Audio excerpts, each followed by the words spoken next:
Today, on a very special episode of the 1UpBeat.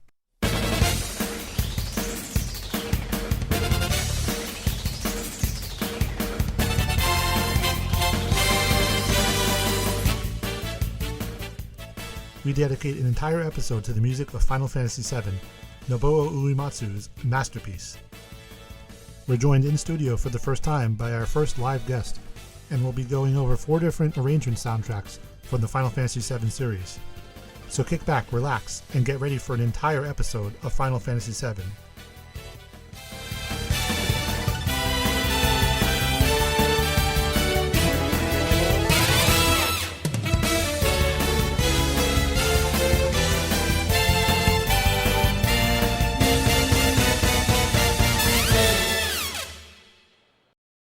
And we're back. Next, we're going to look at the Final Fantasy Distant Worlds collection. It started in 2007, and where it really came from, it was kind of a slow burn of Final Fantasy concerts that started with a 2002 concert in Japan, and they did another one, I believe, in 2004. The music from Final Fantasy tour. And then there was the Dear Friends music from Final Fantasy with Arnie Roth in 2005 in the US, which was another tour. And then the Distant Worlds was 2007, December 4th, 2007 in Stockholm. Well, I think the December 4th is when the album came out, probably. But I don't know if the concert was in 2007. And then there was Distant Worlds 2 in 2010, Distant Worlds 3 from 2015, 4 in 2017, and 5 from 2019. Yes. So there's your facts. Final Fantasy is the kind of gateway to game music for a lot of people. So I mean, these are very popular concerts. I've been to, I think, at least 2 or 3 of them in New York. And I went to one, in 2016 after my horses died. One of my friends, it was playing at the Lyric in Baltimore, Maryland. So we went to one of those concerts, and it had music from 6, 7, and 10. Yeah, I mean, if you like Final Fantasy music, you've probably been to one of these, hopefully, because it's a really good experience too. It's to have that concert experience, which is, I'm a big advocate for the live shows, the live concerts, which we haven't gotten very many of this year, obviously. It gets people to the symphony. Yeah, and it does, and it really does, and that's why you need more mainstream places playing music like this and not treating it like video game music. You want it to be music, and I think a lot of this stuff can really stand up to it. And these arrangements that we're going to play in a little bit after discussing it, they're good. They're good arrangements, and they're good for they're key scenes that we're talking about. I guess we'll talk about what are we doing here. The opening bombing mission. So we finally get to discuss the opening, which we'll discuss that in a second. The Chocobo theme, which is Cinco de Chocobo. And we'll talk about that. Cosmo Cannon and Genova. Right? Let's talk about the opening bombing mission, because that's a big deal. Yeah, and this, a lot of times when you go to the symphony and you see one of these in concerts, they have some kind of different arrangements, right? Like we talked about earlier. Mm-hmm. Some worked, some didn't. And so some of these Distant Worlds arrangements are different than the originals, and I'll get into those. But the opening is very true. Like almost as an arrangement, almost like a note for note remake. And I think this was done on purpose, because that is your opening to the game. So you need to bring out that nostalgia, and you also need to kind of extend this, hey, trust us. Look at how we're keeping this, right? Mm-hmm. This is your opening shot, right? It starts with stars in the sky that turn into little, basically, Mako mist, and then you see Aerith's face. And then she's in the alley. She walks out. There's cars and people walking by. And then it pans up, and the music grows. Like, it's very slow and quiet when it's Aerith's part, and then it, that's massive like build up to where you see the logo, Final Fantasy VII, and the meteor, right? And the camera has panned back, and you see all of Midgar, which in the original game was a massive city, and it was breathtaking in 1997. For the remake, it's an even more massive city, and way more detailed. So, keeping that music the same makes sure that whether you're new or old to the game, you're brought in the same way, Yeah. and everything kind of diverges from there. How you're brought in, whether you remember it from the original versus you're new to it now, but everybody has the same experience with the opening, Yeah. and I really Absolutely. like that. I do too. And that's interesting because, you're describing shot for shot what is happening, and I'm following along with you because I remember it that vividly. Like Yeah, that's a part that I remember. It's a part that when the music hits that big moment where it kind of explodes and the logo comes out. That's a big moment, not just for the music in the game. That's a big moment for I think video games in general. That right. was a look what we've accomplished. Yeah, It's 1997. Games are not that, you know, not that old yet, and this is look at what we've done. And that's their moment, right. and the music complements that very well, to the point where I get chills when I hear that piece still a lot of times. And when the remake, there was a demo, right? Because I Right. think I played the demo. I didn't play the full game yet, but in the demo, seeing that upgraded version of the same thing, I was like, oh my god! Like for Yeah. me, as someone that doesn't have that strong of a nostalgic attachment to the game itself, the music, yes, but the game is different, and it's a big thing, and I love how close it is to the original because it's a fantastic piece as an orchestral piece as it is. Right. And I always liked how the opening of Seven. Now, I've played six. Well, part of six. I can't. It. It needs to be remade for me.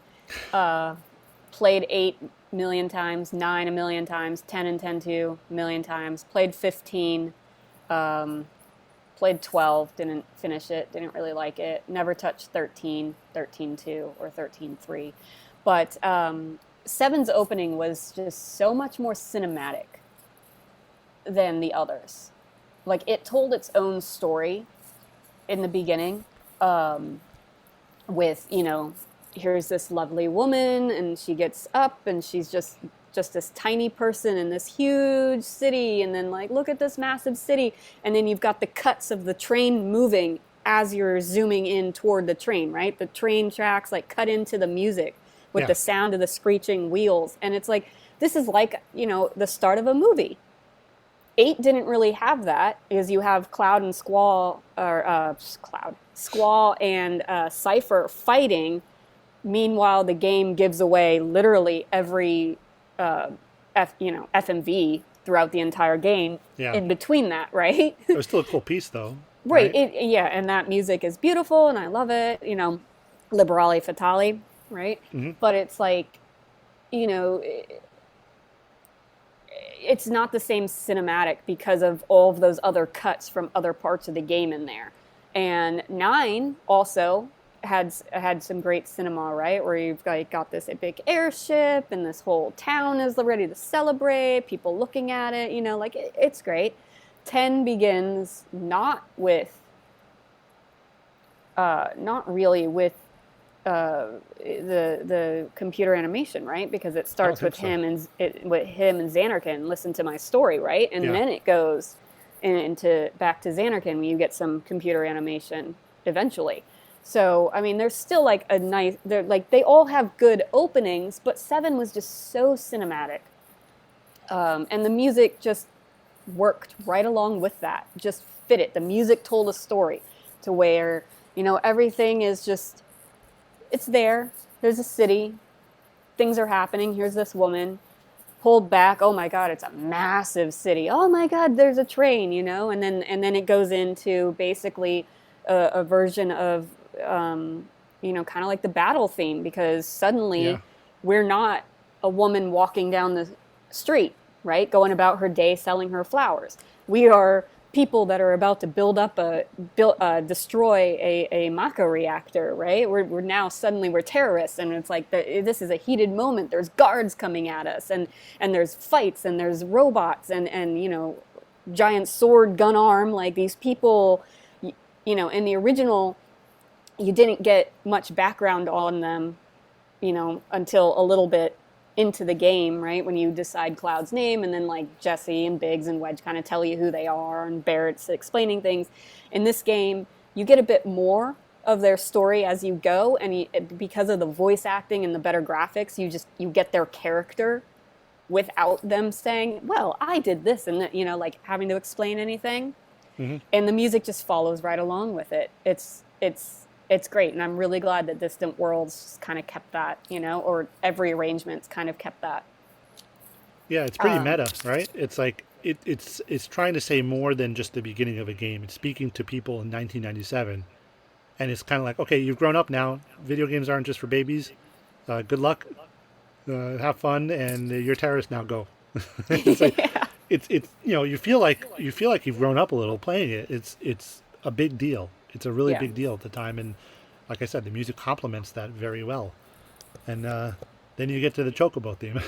It's a Yeah, I didn't. interesting. Yeah, Cinco de Chocobo, and I didn't like this arrangement. Like everything that I talked about with Farm Boy and Chocobo theme before that. I mean, anytime you are on a Chocobo in a Final Fantasy game, it's I still haven't found the right word. I keep using the word upbeat, but it's just so much fun. It's a fun song, you know? Like you're suddenly, everything was so serious, and you as the main character, like especially in 7 with Cloud and 8 with Squall, like such serious men, right? Like, oh, and then all of a sudden you're on this big yellow bird. You look ridiculous. So the music is like right along there with you. But this Distant Worlds version, it begins so slowly and quietly, and then it brings about that main Chocobo theme that we're all familiar with, but it does so in like this really languid manner. So it's kind of like lazy and lilting, and I don't know, it lost all the fun. I mean, I think I wrote here in my notes, elevator music. You know what I think it is? It kind of sounds like you could almost completely ignore it if it was playing in an elevator. I think it's what it's trying to do, and obviously these are concerts that this is written for. I think this is the piece that they try to get like the kids and the parents to clap along with. It's that kind of like break I from didn't, all the big stuff, and like it's slow enough where people can clap and not like kind of lose themselves a but little bit. why use the Chocobo theme for that? Because it's the fun one. That's why. But they made it not fun. Yeah, I know. Like that's what the problem is I like know. I don't see clapping along to this. I see like zoning out. It's the low information musician piece. It's the easiest one. To give a little background on the Chocobo theme. It's been around since, is it 3 or 4 that it was the Chocobo theme, Um, I don't know exactly, but yeah, I or is know it it 2? wasn't. I don't know.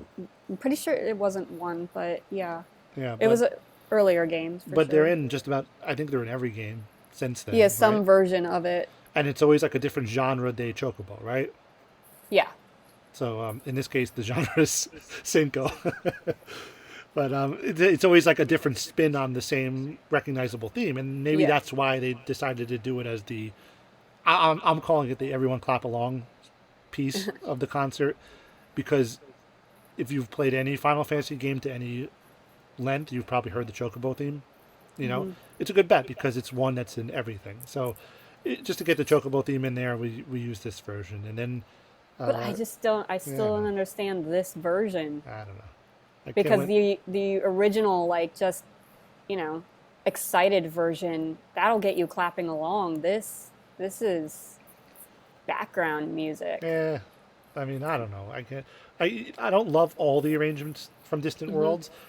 Some of them are a little just generic, big orchestra. Like when they say like, you ever see those YouTube videos where the remixes of game music, and it's like Yeah. epic orchestra version.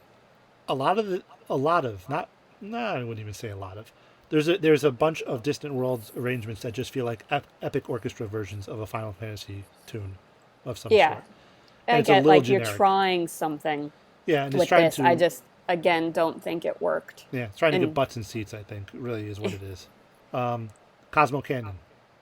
love Cosmo Canyon. I love Cosmo it. Canyon. So, like I said earlier, that the beginning, like kind of starter village theme is always like comes back into my head.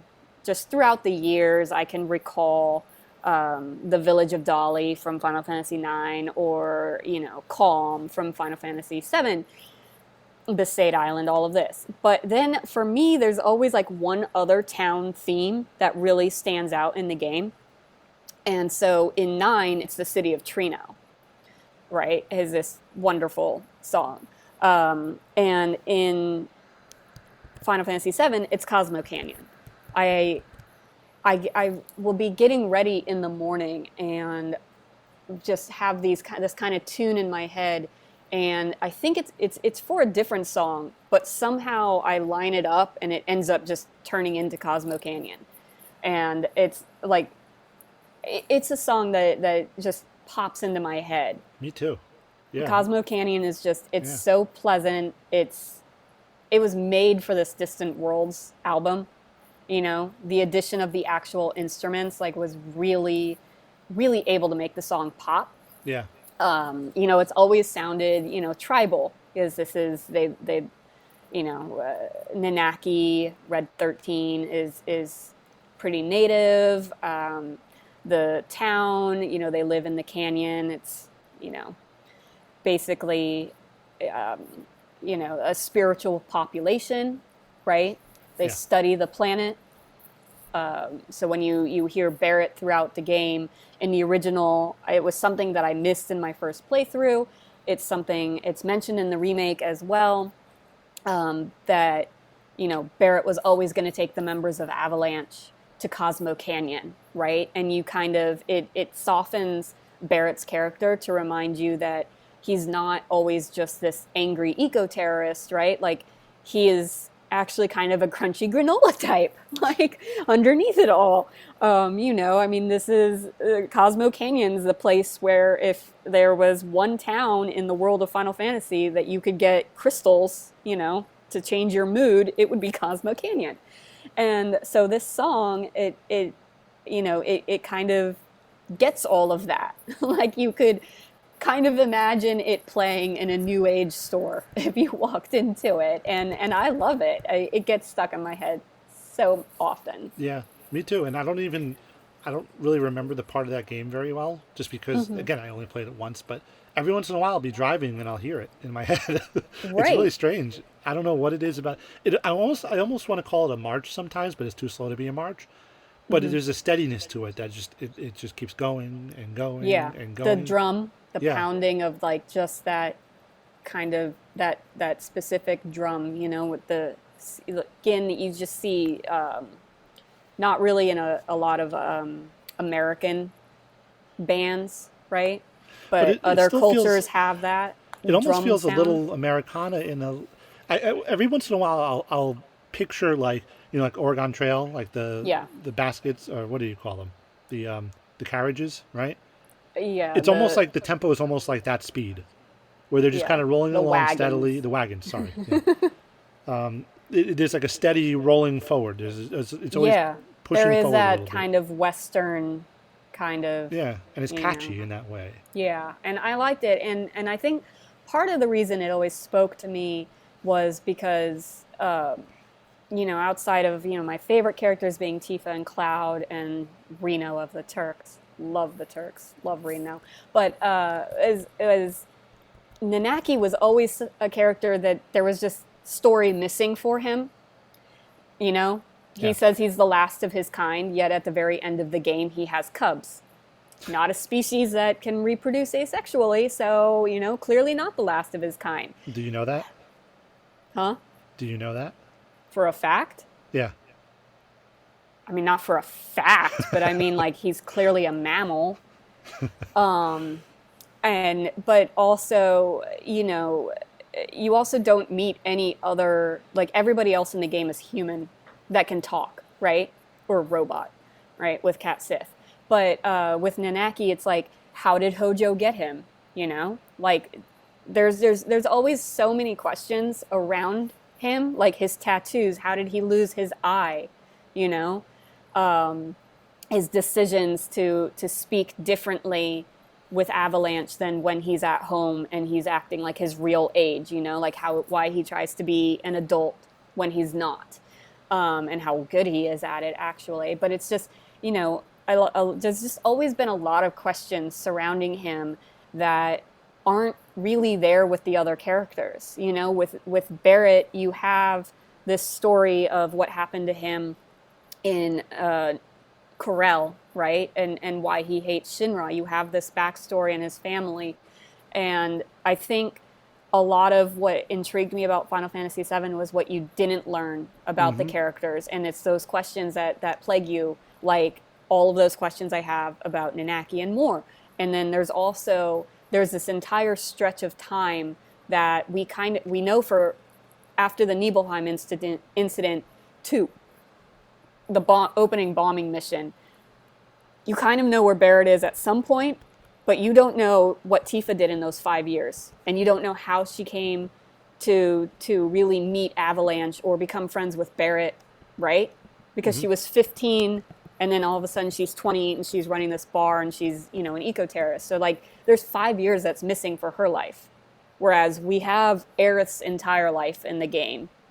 We have most of Cloud's life through that and through other franchises. But there's those questions about those particular characters, you know, that just are missing and just I just want answered, you know? And Nanaki's a really big part of that. Do you want them answered, or is it more fun to not have them answered? Or is this one of those cases where you feel like it was neglected? I think it might have been neglected, you know, or, you know, necessarily neglected because, you know, this is Cloud's story, Yeah. right? But, you know, other characters like Vincent's backstory got really fleshed out really well, you know, in Dirge of Cerberus. Yuffie was also kind of in that.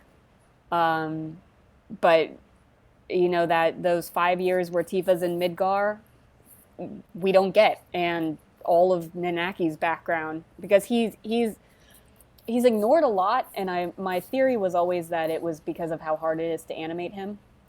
So, like, in was it the Advent Children, right?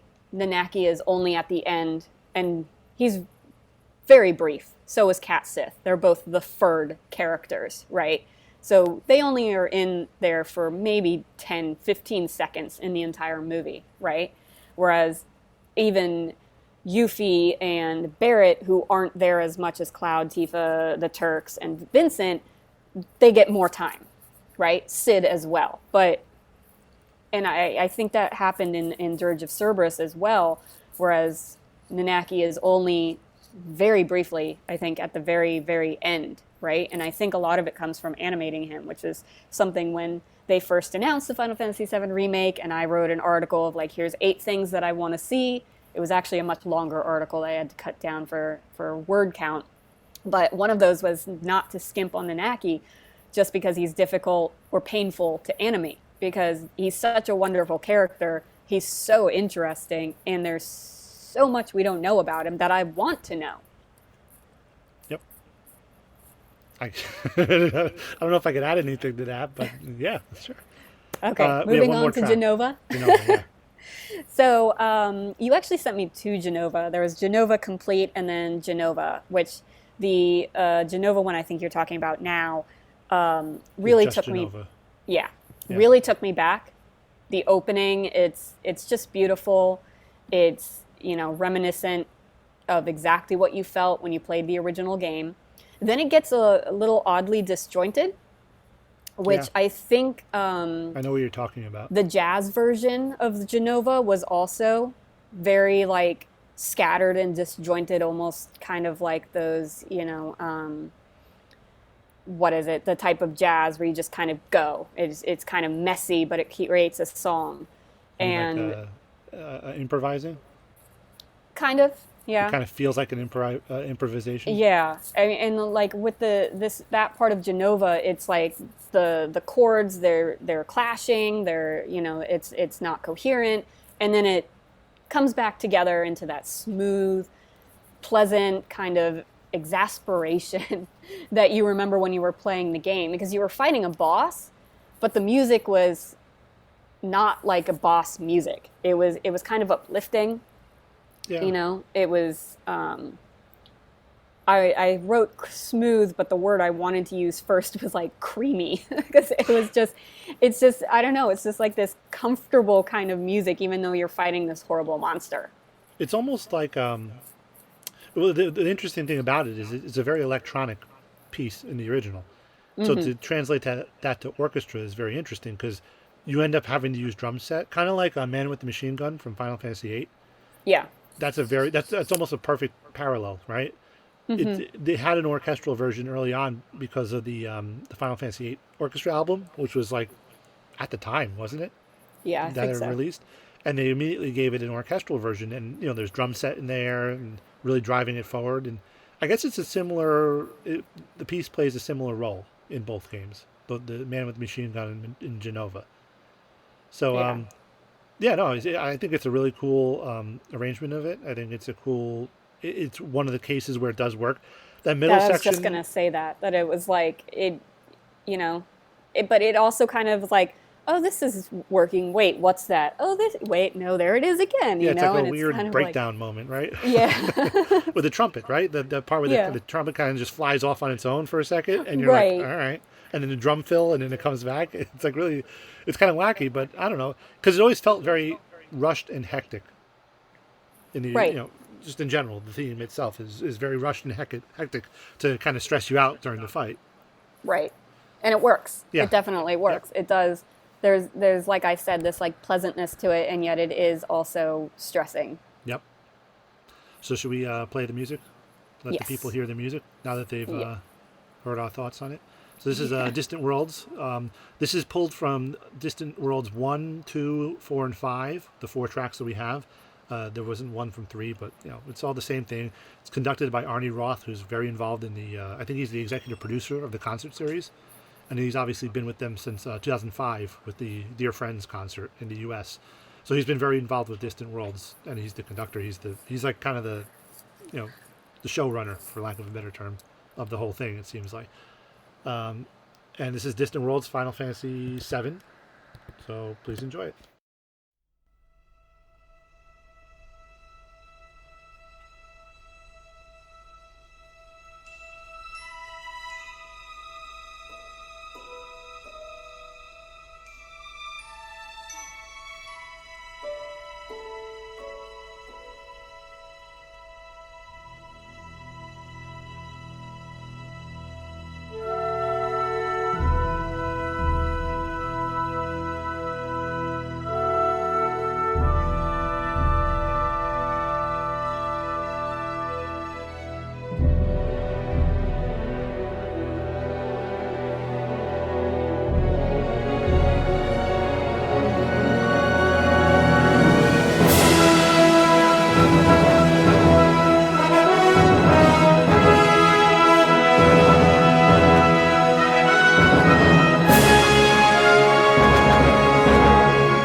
and we're back. And that was Distant Worlds Final Fantasy VII. And now we're on to 2018. 2018. It's an album called Bra Bra Final Fantasy VII, and it stands for Brass de Bravo. So Bra Bra, I don't really know, but it's spelled BRA, so it's kind of Bra Bra. But I really like this one. I'm a big fan of this one because they're basically like wind ensemble arrangements, and you don't get a lot of that in anything. And it forces a lot of creativity in the arrangements themselves. And it's really fun. It's a good time. It's good music. So Brass de Bravo Final Fantasy VII was released April 4th, 2018. This is my favorite album, I think maybe out of the 40s, just because of the wind symphonic band style. It's very popsy. It's not the epic orchestra the Distant Worlds is. It's kind of a pops album, and a nice day at the concert sort of thing. There's more diversity in the arrangements. Like there's some tracks that are only woodwinds. There's some tracks that are more fanfare, only brass. Maybe that's why I liked some of the songs on this album, but I didn't like it as much as the jazz album, just because it was like, this is a jazz album. These are jazz versions, whereas this was some of it's this, some of it's that, and then again we had issues where some of the songs didn't work. Yeah, well, that's always going to be the case with the arrangements, right? Yeah. Well, the first song that you gave me from this album, Cat Sis theme, which is just, it's just perfect for it. It's the kind of theme that's perfect for this, perfect for the jazz album. It's kind of a jazzy tune, right? And it's because Cat Sis theme was always like, we discussed this with Tifa's theme, that the character themes in Final Fantasy like really tell the stories of the characters. So when you first meet Cat Sith, he's this ridiculous fortune-telling, think he's a robot cat riding a giant stuffed Moogle, but no one quite understands how that works because Reeve is controlling him. So, it doesn't make sense. Is the cat alive and the Moogle is a robot? Are they both robots? What's happening here, right? Like, he's always a confusing character. There's just questions about him throughout the years. But his theme song, you first meet him at the Gold Saucer, and everybody knows the Gold Saucer music, right? It's it gets stuck in your head like you're at an amusement park. It's wonderful music, but it can get annoying really fast. Yep. And Cat Sis theme kind of draws on that kind of theme park elements, but there's this undertone of like this laid back suspicion, almost like it's drawing from the Turks theme. Right? And it's to me, it makes me think of something like not quite film noir, but like out of the 1940s. It always reminded me of the Pink Panther. Yes. Like that's what it seems like it's inspired by. It's Pink Panther.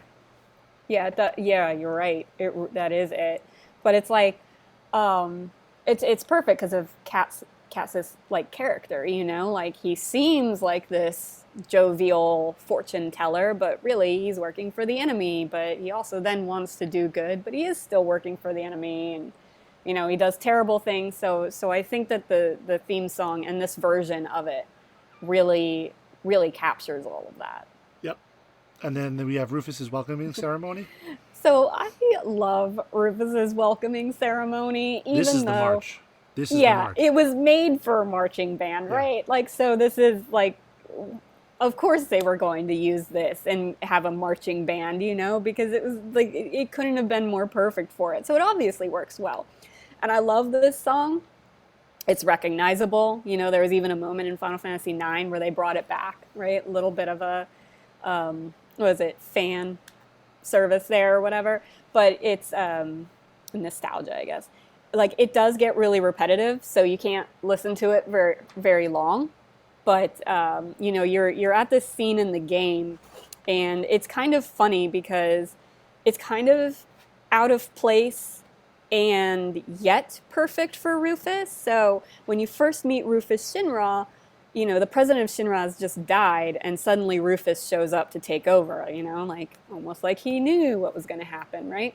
And so when he's first talking in the original game, when it's not just him and Cloud, in like it is in the remake, but in the original, you get that funny scene with all the characters when it's like, what a ragtag group, you know, and you've got Barrett saying, I'm with Avalanche, Tiva, me too, Aerith, I'm a local florist, right? And it's that they recreated that in the remake, but with, I think it was just Aerith and Red and Barrett, which was really funny, right? Because like that was one of my favorite Aerith scenes in the remake, where she's just like local florist, like so proud of it, right? And so you meet Rufus, and he goes through his spiel because Rufus loves speeches and himself, right? And the dramatics, right? But not really like showy, right? Like he likes his speeches and the attention on him, but he never seemed like a parade was the answer. So he was kind of saying like, unlike my father, like I'm gonna, you know, rule with fear or whatever, and we need to kind of, you know, trying to keep the whole Sephiroth thing under wraps, and then and here's this massive parade for me with everybody in Junin, right? And so I always like I always love the song, because I like that whole section of the game, you know? You're not fighting anything during that game, during this whole section of the game. You show up, you have to ride a dolphin from lower Junin, right, to even get up to the upper section as Cloud. And so that's, you know, something we're all wondering about in the remake, is like, is he going to ride a dolphin again? Like, how are you going to do that with better graphics, you know, and more realism? Because, you know, that's just going to be one of those absurd moments that might not make it, which would be really sad. But anyway, you get up to Upper Junin. He's wearing a soldier uniform, so they assume he's Shinra, and they're like, hey, no, why are you still dressed like that? You have to get into your, you know, your Shinra scrubs. And so then you have to do this march, right? And you have to march in time and try to get good TV ratings. Otherwise, the announcers will be like, that soldier in the back, he was awful. And then they give you a grenade. Like they're trying to like send you some sort of really horrible message about your marching, right? And then you're kind of running through the city. You could go to all the shops. There's tons and tons of them. You can find the Turks drinking, but they don't recognize you because you've got the face helmet on, right? And then you meet up again, and you are one of 3 Shinra soldiers that are like, I guess, just there to impress Rufus. Like Rufus is just standing there along with Heidegger, and you've got to do these moves in time. Like the Shinra officer is like, you know, stand right, and you've got to do the march right, or like move your gun in certain ways, right? And if you've got this little score at the bottom that's like Rufus's approval or something. That's like, how much is he enjoying this weird little pointless show?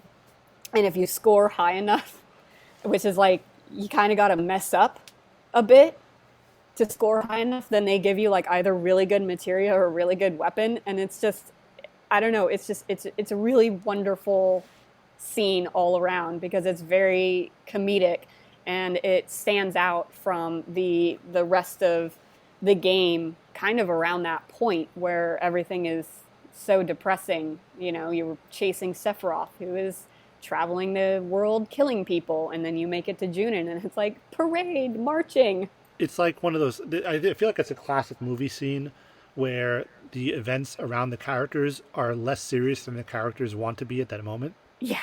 And it's almost like, I keep thinking about the Hitler scene in Indiana Jones and the Last Crusade, where he's like trying to get somewhere and he's like disguised as the Nazi, and he's like walking around, he's all concerned, and he runs into Hitler.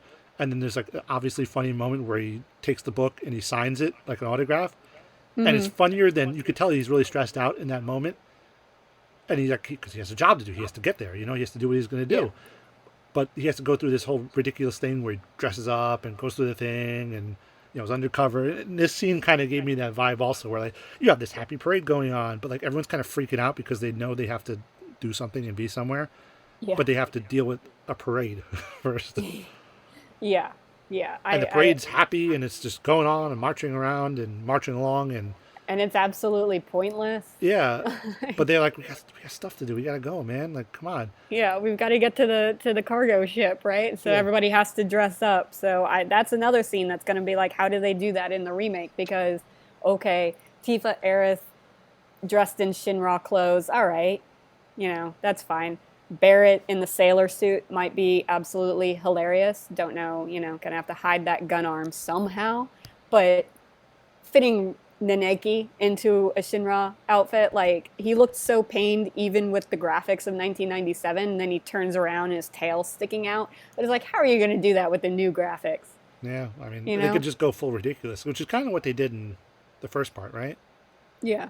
They kind of just owned it because they had to. I mean, how else are you going to do it? You can't make serious these ridiculous things that were more acceptable in games back then. Right. Yeah. The next one is one that you requested, so I made sure we included in here. Not that I'm sure I would have chosen this one anyway, but I think this is the one that you said just as long as we include this one. Yeah. So the actual Japanese translation is words drowned out by fireworks, which I hate. I hate the translation that I grew up with, which is interrupted by fireworks. To me, they both capture the scene, but this is probably one of my favorite um, songs in all of Final Fantasy. Honestly, it's amazing in the way that, and it's probably with the writers, right? The good, decent enough writing, because this song plays in the original during the famous date scene, which, depending on how you've answered questions all the way up until this scene, you'll either end up running around the gold saucer and ending up in the gondola with Aerith or Tifa or Barrett or even Yuffie. And of course, there's all kinds of, you know, in the original game, it's easiest to get Aerith. You got to work a little bit, but you could get Tifa. You got to work really hard to get Barrett or Yuffie. And then you've got, all of the really terrible questions that come up with Yuffie's scene, considering she's only 16, but, whatever. But Words Drowned Out by Fireworks is what plays in the gondola. And it's wonderfully sad, which is why I like it. And, with Aerith's version, she basically is, trying to tell Cloud how she feels about him, kind of. She's like, when I first met you, basically was thinking of Zack, but now I want to know you, like the real you. I thought I liked you, but I really liked you because you remind me of Zack. Now, I think I kind of like you. In Tifa's version, she's like, oh, like she really wants to tell Cloud how she feels, but she's too shy. She even mentions like Aerith would be able to come out and say it. In Barrett's version, they kind of just sit back and, I think there's a moment where he like Cloud says something, and so he gets mad at him, like, what are you, like, thinking about my daughter who's like 4? It's like really weird. Yuffie is the only one that actually like kisses him in the scene, and yet this one single track fits with all of those very different scenes, all those very different versions. And I've always liked it. This particular version, I still like it, not as much as other versions because it's a bit too sped up. In this Brabra version, and what doesn't really fit with the really slow, timid scene that it represents. Do you think it's held back by the instrumentation of the group? No, I don't think so. I don't think it's that. I think it's literally just that it's a little too fast. It shouldn't be. Yeah. There was a other version that we aren't going to talk about, but the final symphony is like, it's slower. It's more in line with the speed that it should be. But this is another one. This Brabra version is another example of what I said earlier about some of these songs ending up Disneyfied, because a lot of new versions of the scores, a lot of these different arrangements have this Disney feel to them. And the beginning of Words Drowned Out by Fireworks in the Brabra album, the very opening of it is not exactly how it is in the game. And it actually, when I first listened to it, was like, wait, this kind of sounds like a whole new world from Aladdin. Like It's there's kind kind of of yeah, it's kind that of that element scene to though, it. right? It's like It is, you is know, you're basically flying into the air in a gondola with like fireworks and views yeah. of all kinds of different things. Like you've got the chocobo races, you've got the roller coaster, you've got the other things that are going on at the Gold Saucer. So yeah, it is kind of like a whole new world. But like that was kind of I kind of heard it in the beginning of this version. The thing that I like about this, the reason I wanted to feature this version is because I really like when a band, like a symphonic band, a concert band, wind ensemble, whatever, tries to do those like soft and beautiful pieces. Hmm. Because there are a lot of there's usually no saxophones in orchestras, right? In the same way that Right, there's no string section in a band. right. So to try Well, to a get lot of like, bands now. well, yeah, but to try to get like a saxophone to play something very beautiful and soft Yeah. is a little there's a lot of there's something I really like because I play in a lot of these sorts of groups. Hmm. There's a lot of this feeling of camaraderie between the band to try to get that balance perfectly because it's really easy for a band to be loud and to like a marching band or you know just to play a march in that sort of group, but to really like bring it down into a more beautiful, more expressive piece. There's a really it's a little different in a band than it is trying to do that in an orchestra because a lot of times the orchestra can just let the string section play full and play beautiful, and in the band you have to just find that right balance of these very different instruments to do that for you and to trade off the melody between each one. Some like I said, sometimes it would be the saxophones. A lot of times the saxophones you know substitute for strings in band arrangements of orchestral pieces, or you might move it over to the low brass section will have to play the beautiful part. It's really interesting. So I thought this was an interesting example of that. Yeah. And the final song that we were going to talk about, "Birth of a God." Um, so I believe this one plays during Bizarro Sephiroth, um, toward the end of the game. And I did like this version. There is a point in the beginning that really sounds like the theme song for some sort of action hero TV show or cartoon. I can't quite explain it, but you can just hear it. I was just like, wait a minute, this almost sounds like something out of GI Joe or something, which I liked. I mean, this is Sephiroth. This is, well, another Sephiroth version, right? Because he's in the game so much, and you know toward the end you fight him multiple times, multiple versions, multiple songs. This Brabra version, I found it a bit muted. It's not as punchy as the original, but it still hits those notes of nostalgia that you know take you back to that whole fight. Yep. So should we play the music? Yep. All right. So we'll play the music. This is Bra Bra Final Fantasy from. It was a specific version. There's a few of them for throughout the Final Fantasy series, and this was one that was specifically dedicated to Final Fantasy VII. It came out in 2018, and you just heard about the tracks. And this was performed by the Siena Wind Orchestra in Japan under the direction of Hirofumi Kurita. Kurita. So please enjoy it.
And we're back. That was the final selection, the Bra Bra Final Fantasy. We're going to wrap it up now. First, we're going to ask for any final thoughts before we play one more piece. So, Ash, anything? I mean, hopefully we've given people some insight into the music from this game that, you know, if you love video game music, maybe you just love it like I did, and you don't really think about what the music is telling you, that this is a good introduction to it because with video game music, like something is happening while the music is playing. You get also obviously get that in music movie soundtracks as well, right? But that kind of helps you to think, how is the music adding to this story? How is it telling its own story beyond what you're seeing in the scene? And I think the Final Fantasy music in particular does a really, really good job of that throughout each of the games. Yeah. And, I think it's interesting when you've listened to all of this. These are just selections that we've taken. This obviously isn't the whole soundtrack, right? But even within these selections, there are so many key moments in each one. There's so many memorable pieces that, people remember, what was it, 23 years later, right? Yeah. And you realize how big this score is. And like, again, for 23 years ago, the 90s was, you didn't get that very often. And each piece is profound. Each piece speaks for itself. Each piece is, is iconic, really, to overuse that word, really. Yeah. I mean, the game came on 3 discs, so did the soundtrack. Yeah. I mean, it was paired to each disc, but each of those soundtrack discs had, like 20 songs on them. There was a lot.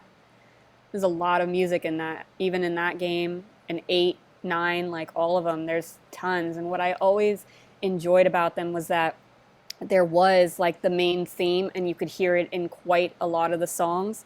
And there were themes in certain songs that would carry into other songs, right? So you had Flowers Blooming in the Church and Eris theme, right? And a lot of the Shinra music appeared, in other songs relating to Shinra, and same thing with Sephiroth.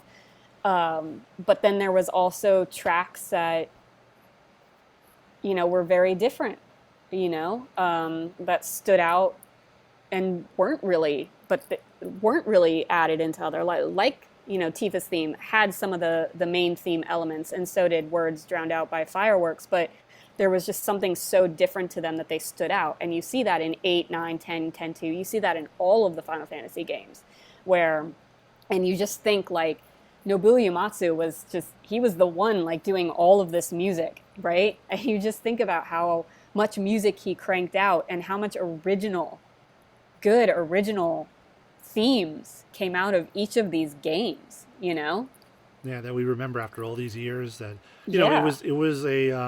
it was a film score level effort. This game, it Yeah. was a big budget film score effort with a lot of memorable themes, like in Star Wars, or a lot of those movies where it's not just the main theme that they keep replaying over and over throughout the score. There are a lot of different parts, a lot of leitmotifs played throughout the thing. And one thing that I'll say about Remake is what Remake did was to expand on all of that. So as you're playing Remake, you'll hear familiar songs, but depending on what's happening in the scene, the music will seamlessly change. And so the Square Enix actually did a video about how they did this, and how when you're playing the game you might not even notice it.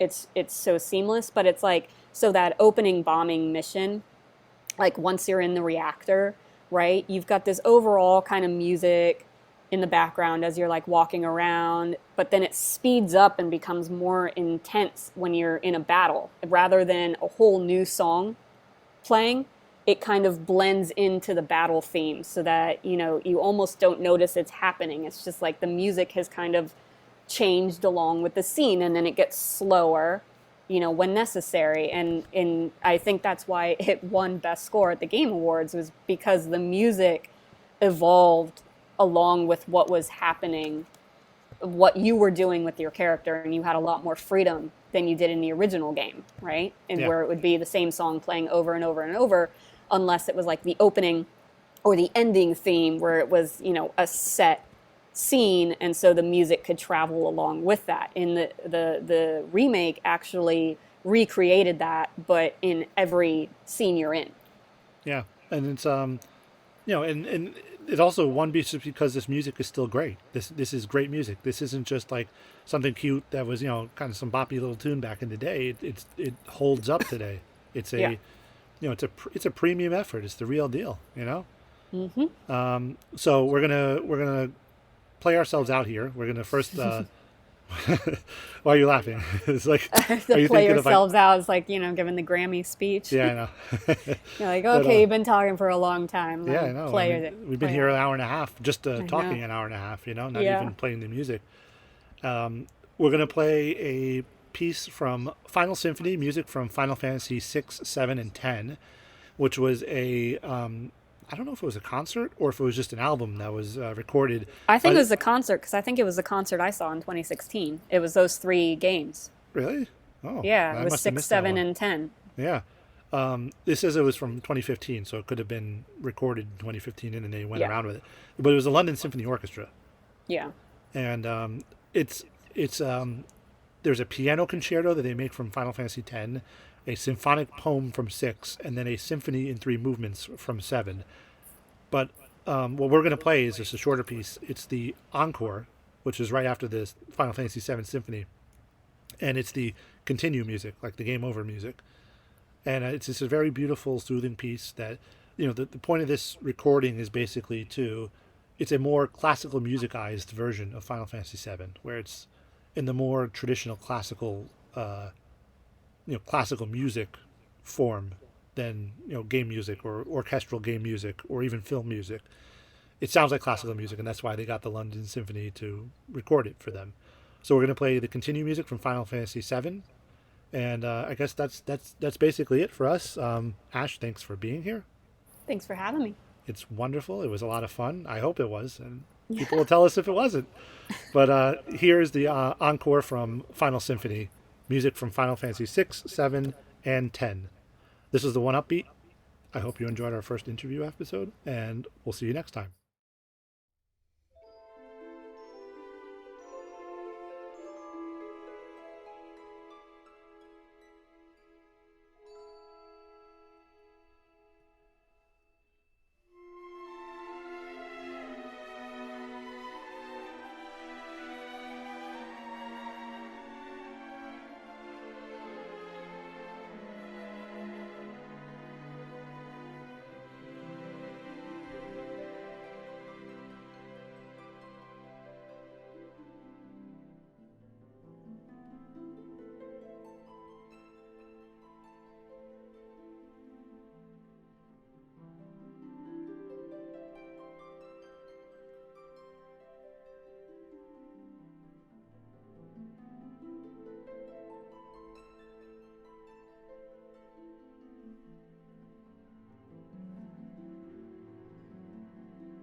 Thank you for tuning in to the Cinematic Sound Radio Network.